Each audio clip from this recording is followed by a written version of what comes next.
इस वक्त ईरान और पाकिस्तान के बीच जंग जैसे हालात बन चुके हैं। ईरान ने पाकिस्तान के बलूचिस्तान में जैश अल अदल के ठिकाने पर ड्रोन और मिसाइलों से जबरदस्त हमला किया।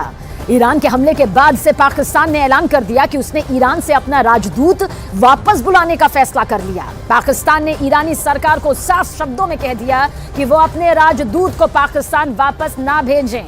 पाकिस्तानी सरकार चेतावनी देते हुए ये कह चुकी है कि हम ईरान के हमलों का मुंहतोड़ जवाब देंगे।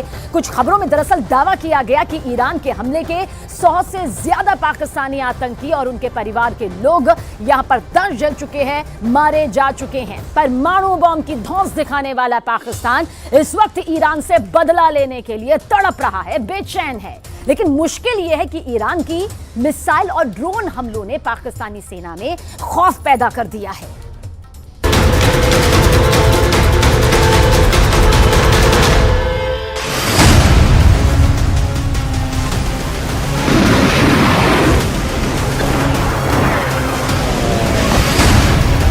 दुनिया भर के वॉर एक्सपर्ट्स इस बात से हैरान हैं कि आखिर ईरान ने सिर्फ 24 घंटे के अंदर इराक और पाकिस्तान में हमलों को अंजाम कैसे दे दिया।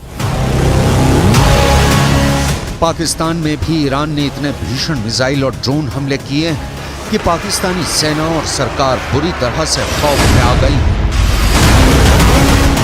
पाकिस्तानी मीडिया के दावों के मुताबिक पाकिस्तान ने हमले के तुरंत बाद ईरान से अपना राजदूत वापस बुलाने का ऐलान कर दिया है।